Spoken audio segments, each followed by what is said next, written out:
So moving on to the next topic, that is ascites. Ascites, as you know, is the pathological accumulation of fluid in the peritoneal cavity. And if you go for the causes of ascites, the most common cause of ascites is cirrhosis of liver, which accounts for around 80% of the total ascites patients. The second most group is the non-cirrhotic ascites, non-cirrhotic causes of ascites, which they account around 15 to 20%, and third group is the mixed ascites. So mixed ascites means a patient has got ascites because of cirrhosis, and in addition to that cirrhotic ascites, there is some other non-cirrhotic cause. So cirrhosis plus non-cirrhotic cause, for example tuberculosis or malignancy. Patient having ascites because of cirrhosis, on the top of that there is a tuberculosis infection or cirrhosis ascites, and then in addition malignant ascites. So this term is mixed ascites, and it accounts for around 5% of the patients of ascites. In the non-cirrhotic ascites group, the most common group is are the infections, and among the infections is the tuberculosis. Other infections which lead to ascites are chlamydia and coccidomycosis, and pathogenesis is the secretion of proteinaceous material by these infections, and which lead to increased osmotic pressure in peritoneal cavity and then collection of the fluid. The second common cause of non-cirrhotic ascites are the malignancies, and how this malignancy can lead to ascites accumulation. The one mechanism is about the peritoneal carcinomatosis, that the metastasis of the malignancy to the peritoneum. Now these peritoneal tumor cells, they secrete proteinaceous material in the peritoneum, and it re-establishes the oncotic fluid, increases the osmotic pressure, and there is accumulation of the fluid in the peritoneal cavity. So what are the malignancies which are commonly spread to the peritoneum, which are the malignancies of breast, lung, ovary, stomach, colon, and pancreas. And in around 20% of the cases with malignant ascites, you may not find any primary for malignancy. Another mechanism of occurrence of ascites in malignancy is because of portal hypertension. If there are multiple liver secondaries, liver is studded with secondaries, this massive liver metastasis will lead to portal hypertension and then ascites. The third mechanism of ascites formation in malignancy is due to lymphatic obstructions, and mainly these lymphatic obstructions are because of malignant lymphoma. It can also occur with the cirrhosis and in tuberculosis. So lymphatic obstruction leading to ascites, and sometimes the rupture of lymphatics lead to chylous ascites, and again this also occur in these situations. So lymphatic obstruction as well as lymphatic rupture can lead to ascites. So malignancy leading to ascites, these are the mechanisms: peritoneal metastasis, massive metastasis of the liver leading to portal hypertension, and then the lymphatic obstruction and even rupture of the lymphatics. The other causes of non-cirrhotic ascites are congestive cardiac failure, the chronic constrictive pericarditis, then the pancreatitis, the biliary leaks or perforations, there is a leakage of the fluid from the disrupted pancreas or injured biliary tract or perforation of the intestines. There is chemical burn of the peritoneum which leads to fluid accumulation. The myxedema, as seen in hypothyroidism. Then nephrotic syndrome, ascites is also seen in connective tissue disorders, and a Meek syndrome, which is the triad of pleuroeffusion, ascites, and ovarian fibroma. So these are the non-cirrhotic causes of ascites. And commonly encountered causes of ascites are cirrhosis, tuberculosis, malignancy, and congestive cardiac failure. Among that is mainly right heart failure. So these are the commonly encountered etiologies: cirrhosis, tuberculosis, malignancy, and right heart failure. Coming to the pathogenesis of ascites in cirrhosis, why ascites does occur in cirrhosis? So pathophysiology of ascites formation is complex. The abnormality which are associated with the formation of ascites are portal hypertension, and this portal hypertension leads to increased nitric oxide and other vasodilators. So this accumulation of the vasodilators in the peripheral circulation leads to systemic arterial vasodilatation, and due to the systemic arterial vasodilatation there is a retention of sodium. In addition to that, there is increased splanchnic and hepatic lymph formation and hypoalbuminemia. So these are the 5 mechanisms. That's a portal hypertension leading to increased nitric oxide and other vasodilators, which leads to vasodilatation, retention of sodium, and then increased lymph formation and hypoalbuminemia. So further discussing these individual mechanisms. So because of the portal hypertension and vasodilators, there is systemic vasodilatation, and which leads to decreased effective arterial volume. So just to explain decreased effective volume, you need make imagine that this is the normal intravascular compartment, and this is completely filled with the normal blood volume. Now, in case of cirrhosis and portal hypertension, because of the increased vasodilators, now this intravascular volume increases, and the normal blood volume, it becomes a relative hypovolemia. So intravascular compartment has increased, but the vascular compartment, blood volume has not increased.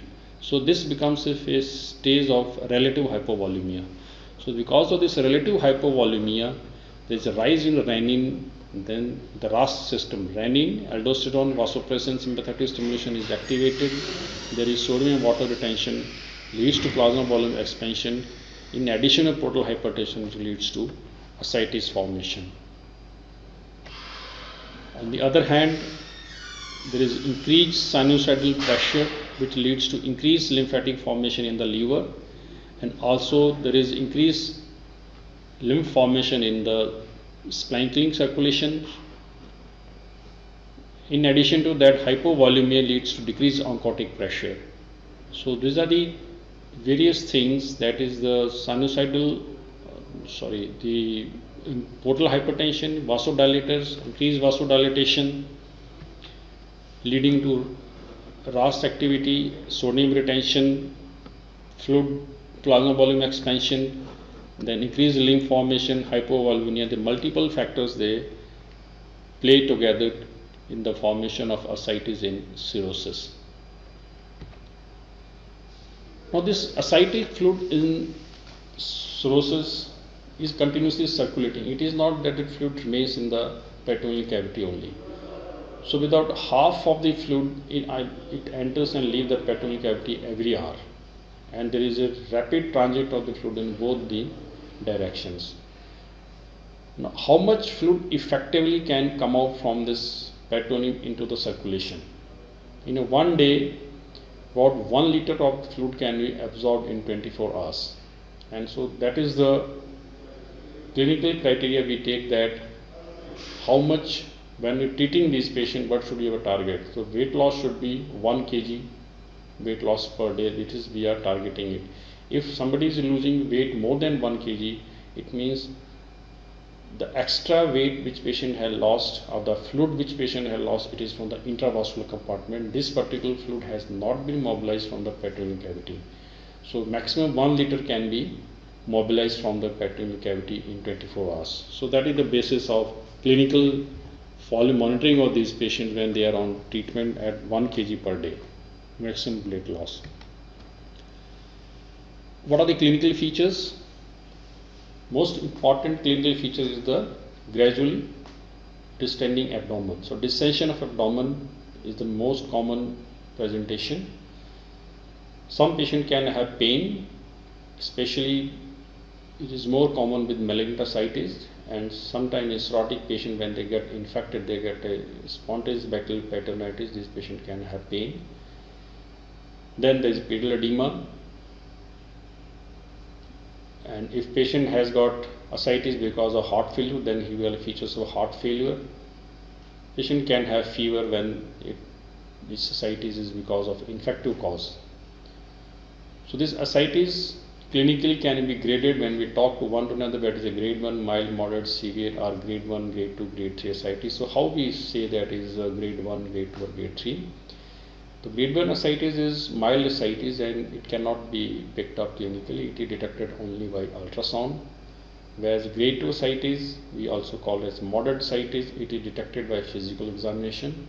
And whereas grade 3 ascites, there is a severe ascites, tense marked distension of abdomen is there. So this is how we grade ascites. Other clinical features, they point toward the etiology. For example, this Palmer erythema, spider angiomata, abdominal wall veins are there. Then it point toward the portal hypertension as a cause of ascites. If there are prominent veins in the back, in the mid of the back, then they point toward IVC obstruction. Cervical lymph nodes, mainly supraclavicular lymph node, Virchow's lymph node, which point toward malignant ascites. Around the umbilicus, Sister Mary Joseph nodule, it suggests peritoneal carcinomatosis. If the GVP is raised, it will point toward the cardiac cause of ascites. And on clinical examination, we demonstrate shifting dullness. And for shifting dullness to demonstrate, there should be a minimum of around 1.5 liters of fluid in the peritoneal cavity. So if shifting dullness is absent, then chance of finding a fluid is less than 10%. So shifting dullness is a very good clinical sign to demonstrate ascites. These cartoons tell us about the shifting dullness when the patient is lying flat, fluid is gone to the flanks and the center of the abdomen is tympanic on percussion. Once the patient is tilted to either of these sides, the fluid goes to the dependent side and the flanks which earlier were dull, they become resonant. So dullness has shifted.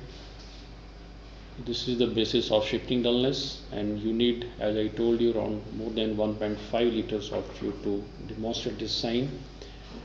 This is the puddle sign. Patient is in knee elbow position, and in this position the fluids accumulate in the dependent position, and when we percuss this area in this position, it becomes dull, which earlier was tympanic in the recumbent position. So it is called puddle sign. To illustrate this fluid, this sign, we need around 500 ml of fluid. With the advent of ultrasound, this sign is almost obsolete.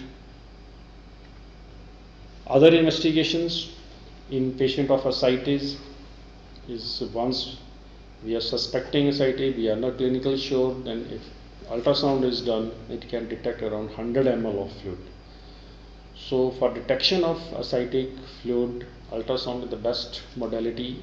It can pick up even around 100 ml of fluid. For shifting dullness, you need 1.5 liters of fluid to demonstrate shifting dullness, and puddle sign you need 500 ml. So this is the amount of fluid which is required to demonstrate particular signs. To look for the etiology of the ascitic fluid, most important next investigation is the examination of the ascitic fluid, and examination of ascitic fluid is to be taken out from the cavity, and that thing is called abdominal paracentesis or ascitic tab. So abdominal paracentesis, the first thing, is there any contraindication when we should not do ascitic tab? So clinically, very few conditions are there when a ascitic tab is absolutely contraindicated. Otherwise, whenever you feel there is a need to do a tab, we can easily do, except for when there is evidence of DIC, or there is abdominal wall ecchymosis, or there is a hematoma, then it should be avoided. But low platelet count or prothrombin time prolongation, they should not be taken as a contraindication for paracentesis. Where this paracentesis should be done, conventionally, usually it is done in the left lower quadrant. Midline usually avoided, so we may encounter some blood vessels here. It can be done on either side, but on the right side, these patients majority of the time they are on lactulose, and it leads to cecal dissension. Maybe there is a rare chance of cecal perforation with the needle injury. So usually we do in the left iliac fossa, which is 2 centimeters above and middle of the left superior iliac spine. Once we take out the fluid, anticoagulant should be added to the fluid, because we are going to analyze cells in this patient. So usually if anticoagulant is added, then the yield and examination of the cytology is improved. So what all we are going to see in this ascites fluid? How much fluid should be required? Usually 30 ml should be taken out for examination, but even lower will do. And what all investigation are to be sent? So there is routine investigation and some special circumstances. So routine investigation which every patient should undergo are the total leukocyte count and differential leukocyte count, and then the proteins and the albumin. In addition to that, we should have serum albumin to calculate serum ascites albumin gradient. In special circumstances, we can go for culture. If we are suspecting tuberculosis, then we should go for ADA. If malignant ascites is suspected, then we will order malignant cells. Pancreatitis is suspected, then pancreas amylase level will be done. If bilirubin in biliary leaks, if there's sugar for secondary peritonitis, means it is because of some perforated organism, and triglyceride when we are suspecting chylous ascites. And not routinely should be done these things. These should be done as a case by case basis. So on the basis of appearance of this fluid, can we make some guesses or some diagnosis? So if it is just clear like water, then this particular fluid is very low in proteins. It can occur with nephrotic syndrome or may occur with cirrhosis, but usually fluid is straw colored. It can be purulent. If it is purulent, then it usually suggests a pyogenic infection like perforation. If it is hemorrhagic, then it can be, most commonly it is because of traumatic, and in some situation in tuberculosis, in malignancy, you can have hemorrhagic ascites, and even in 2% of the cirrhotic there can be hemorrhagic ascites. But most common cause of hemorrhagic ascites is traumatic, and then comes tuberculosis, malignancy and cirrhosis. And if it is milky colored, that is chylous ascites, it is because of the increased triglyceride content, and it is for that you should go for triglyceride levels, and this usually signifies lymphatic obstruction or rupture of the lymphatic ducts. So this on the appearance of the ascitic fluid: water, straw colored, purulent, hemorrhagic, chylous. Then total leukocyte count. The cytology is ordered, and then we look for total leukocyte count. Normal count is less than 500 cells per milliliter of ascitic fluid. But even after doing the total leukocyte count, we should concentrate on the differential leukocyte count, mainly the polymorphs. If this polymorph count is more than 250, then it is abnormal.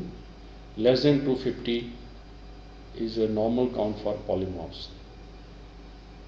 So most important thing is the total count as well as the differential count, the polymorphs count. Even if you have got a 300 cells, they are less than the normal, we said, but they are less than 500. But if all the cells are polymorphs, then it suggests infection. So total count as well as polymorphs count is important. Second is the total proteins, because high protein, low protein ascites, it tells us some diagnosis. So the cutoff point for to say high protein diet ascites or low protein ascites, it is 2.5 grams. And then we get the albumin,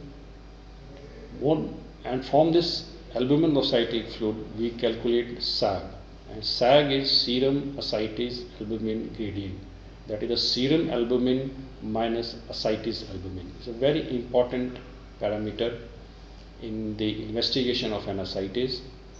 So if this SAG, that is the serum albumin minus ascitic albumin gradient, is more than 1.1 gram, then we are dealing with the ascites of a portal hypertension. It is a very important parameter. So with the combination of these two things, your protein count and albumin, this your SAG, we can have a differential diagnosis. It will help you in making various diagnosis. So on this side we take as high protein and low proteins, and this side you take high SAG and low SAG. So coming to this, a patient has got high protein and high SAG ascites. SAG is high, it means there is portal hypertension, but again proteins are also high.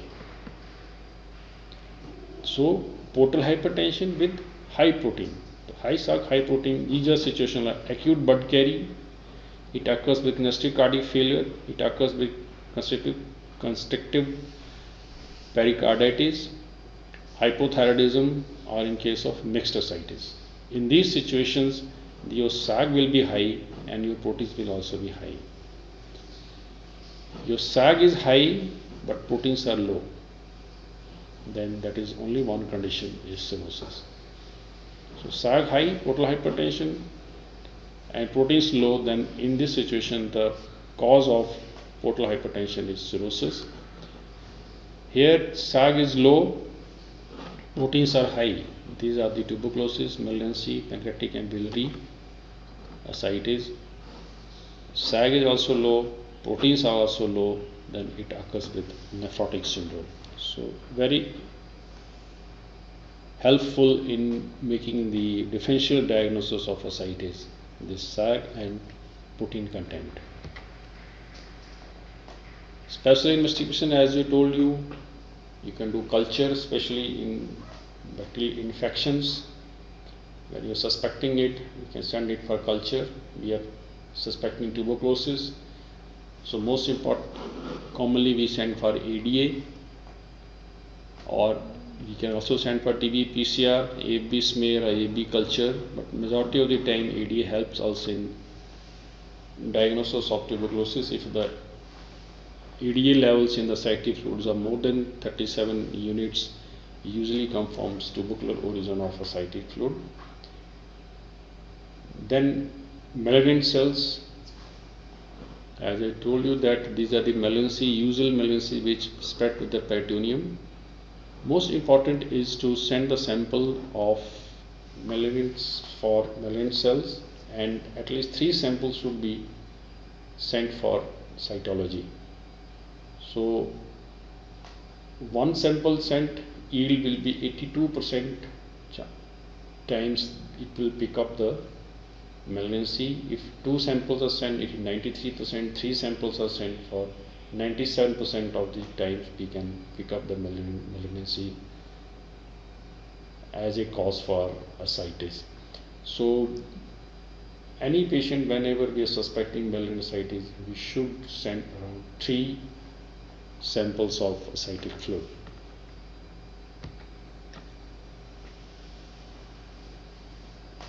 Then when there is a secondary peritonitis or the surgical peritonitis, whenever there is a doubt, then these are the parameters of ascitic fluid which help you in making a diagnosis. In case of the surgical peritonitis, there is an infection, multiple bacteria are there, so sugars are low, LDH is high, alkaline phosphatase is raised. So these are the situations then usually favors a diagnosis of surgical peritonitis. Amylase, raised amylase favors diagnosis of pancreatic ascites. Bilirubin is raised and it's just leakage, biliary leak or intestinal leak, and triglyceride content more than 250 milligram it favors a diagnosis of chylous ascites. Then one thing about this CA129, CA125. Now the CA125 is a tumor marker. If it is done in the serum, then it helps, but if this helpful, but in patient of ascites it does not usually help. Testing serum for CA120 does not help in the differential diagnosis of ascites, because any patient with ascites will lead to stretching of the peritoneum, and CA125 is usually raised in this patient, so it does not help in making a diagnosis of ascites. Even after doing all these, we are not clear about the diagnosis, when we can go for laparoscopic examination of the peritoneal cavity, and we can have a peritoneal biopsy to give a final answer. But these are invasive investigations. So management, the treatment of ascites, if you know the definite cause, tuberculosis, antitubercular drugs. In malignancy, it is usually frequent tapping. In non-ovarian peritoneal carcinomatosis, usually the frequent tapping is done to decrease the pressure. Otherwise, there is no medical treatment to control this ascites.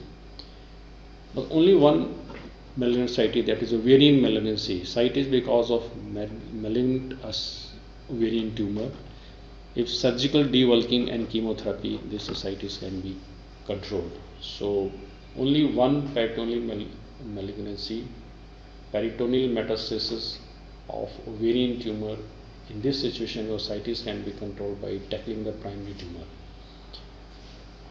Then in congestive cardiac failure ascites, you treat the congestive cardiac failure. Pancreatitis, you have to treat the main pathology. Biliary leak has to be sealed. In lupus serositis, you give the steroids, and in chlamydia, you give tetracycline for this patient. So if we have a definite cause, and then treatment is done for accordingly as per the etiology of the ascites. Now coming to the management of cirrhotic ascites. Ascites because of cirrhosis. In cirrhotic ascites, the backbone of the treatment is the salt restriction. Second are the diuretics, and then the refractory ascites. In refractory ascites, the loss volume paracentesis and the tips are dips. So these are the broad parameters which are for the treatment. So we will come one by one. In case of salt restriction, so how much salt is to be restricted? So it should be, the daily intake should be less than 2 grams, and how to ensure this 2 grams per day? So there should be no added salt in the diet. Patient should not be taking any bakery products, no chips, no pickles, no papad, no canned or processed foods, because these all foods are rich in salt.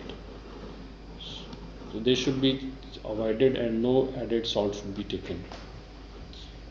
Is there any role for fluid restriction? No. Generally, the fluid should not be restricted in a patient who has got a cirrhotic ascites.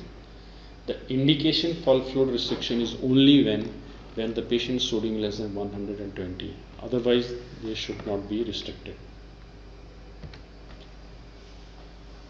Diuretics. 90% of the cirrhotic ascites patients, they respond to diuretics, and the diuretic used are spironolactone and furosemide in combination, and this combination is usually started in the ratio of 5:2. So started with 100 and then 40 milligram, 140, or if you are using torsemide, then it is 110. So this is the ratio. This is the ratio in which they should be usually used to start with, and then subsequently, depending upon the response, you can either increase the diuretics, that is the loop diuretics, or increase the spironolactone. So once you have started the diuretics, how to monitor these patients. Now once started the diuretic, because the diuretics have got its own side effects, so we have to monitor these patients. So what is our aim? To look for the dose, because this is the initial dose we are starting, and we can increase the dose of spironolactone up to 400. They can increase up to 4 times spironolactone to 400, furosemide to 160 milligrams. Similarly, spironolactone here for tossemide can be increased up to 40 milligrams. So this is the maximum dose which we can use, but they have to be started with initially with this dose and with this ratio, and then subsequently it can be adjusted. So whether our dose is adequate or not, so for that we should look for daily weight loss, and if there is no edema, only cytase is there, we should aim for 0.5 kg per day. If there is edema, then it should be 1 kg per day. And every week we should look for renal function test, because this diuresis can lead to contraction of the intravascular volume and impairment in renal function. So urea creatinine should be monitored, and then sodium potassium levels should be seen for, because we know that these diuretics, they can lead to hypokalemia or hyponatremia situations. In addition to that, one is a weight loss. Another thing, whether the patient is actually losing salt or not. So look for natriuresis. You can do urinary sodium, and this urinary sodium should be more than 78 millimoles per day. If 24-hour cannot be collected, then you can do urine spot sodium ratio, which is more than 1. It also indicate that patient is having adequate diuresis. So this is how the patient should be monitored. Look for daily weight loss. Every week you look for urea creatinine, and if patient is still not losing weight, you are still in doubt whether patient is really complying to his salt restriction or not, then you can suspect this patient for urinary sodium. Because if sodium is, urine is more than 78 or spot sodium more than 1, it means patient is losing salt, but still he is not losing weight. It means he is telling lie, he is not compliant with his salt intake. So this is how sodium, urinary sodium can help you in managing these patients. Now, when not to give diuretics to these patients? Because once we give diuretic to this patient, if there is a hypovolemia, there will be worsening in the renal function, and that will lead to worsen the patient's situation.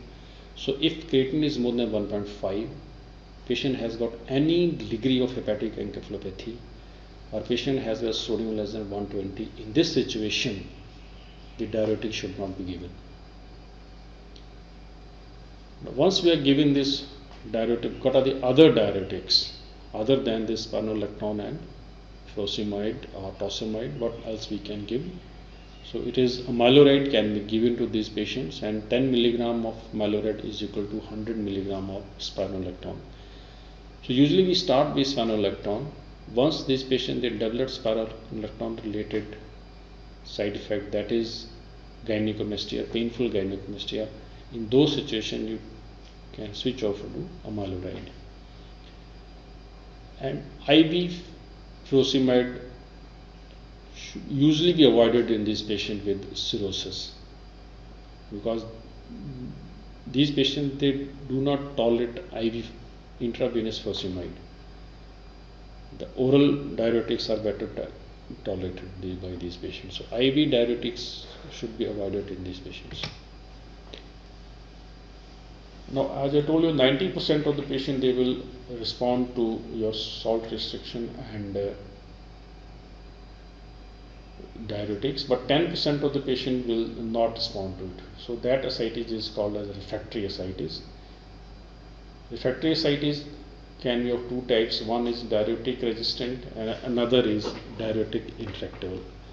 Diuretic resistant means you have given maximum doses of diuretics, that is 400 milligram of spironolactone and 160 milligram of furosemide. In addition to that, there is dietary restriction for sodium, and still the patient is not improving, his ascites is still not controlled. So you have reached the maximum dose of the diuretic, still patient is not responding, that is a diuretic resistant ascites.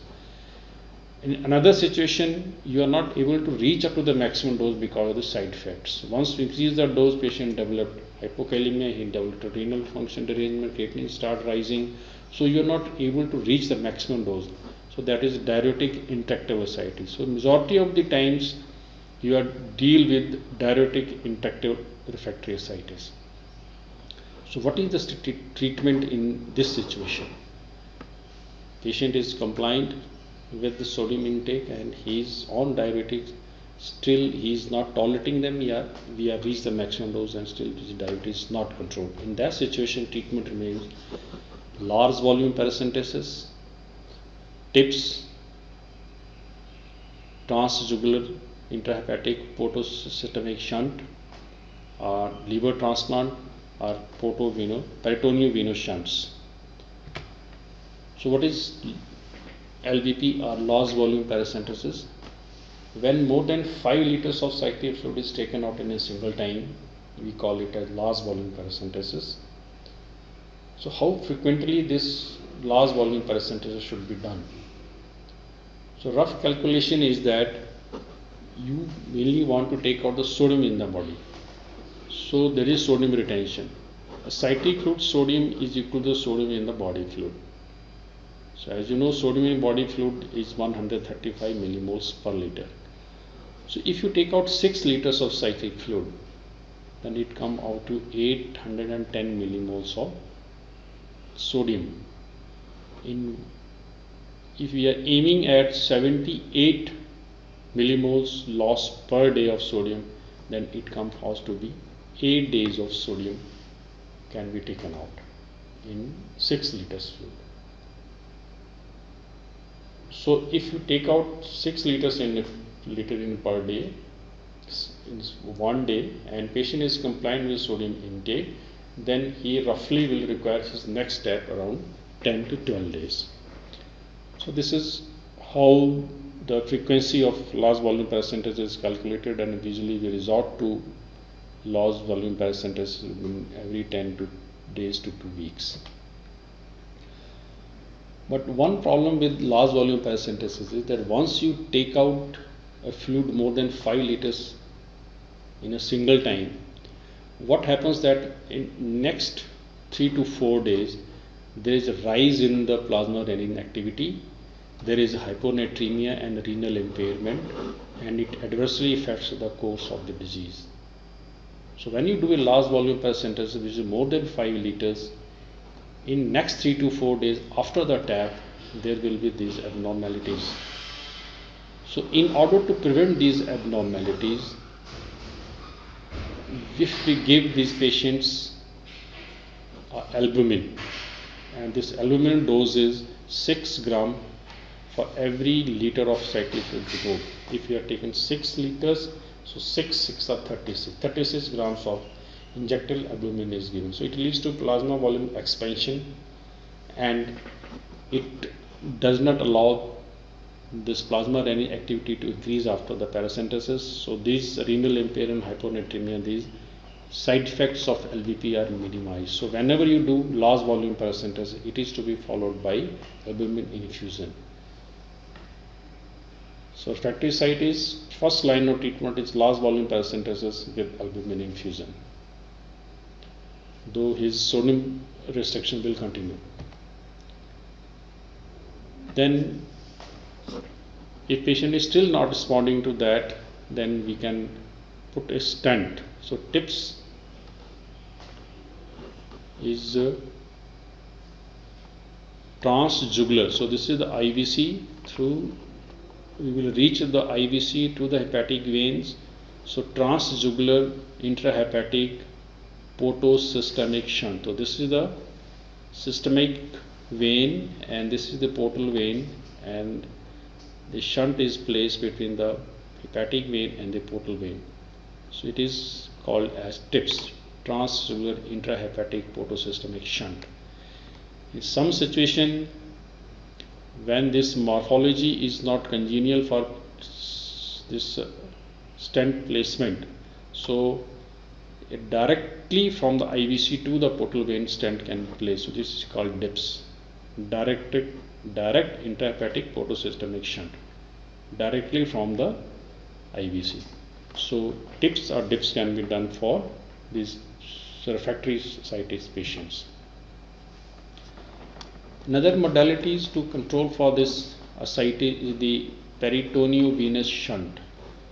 So this shunt is placed in the peritoneal cavity. One end is in the peritoneal cavity and the second end of the catheter is in the superior vena cava. So this fluid will drain into the superior vena cava, but problem with these stents is the placement, and second is a blockage. So these are not the very preferred treatment modalities, and the last situation then becomes the liver transplant for these patients. So for refractory ascites, treatment is large volume paracentesis, tips, pentovenous shunts, or then the liver transplant is the final answer for these patients. Thank you.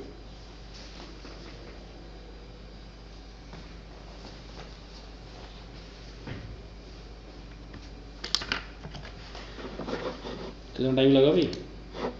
बड़ा time क्यों लग गया?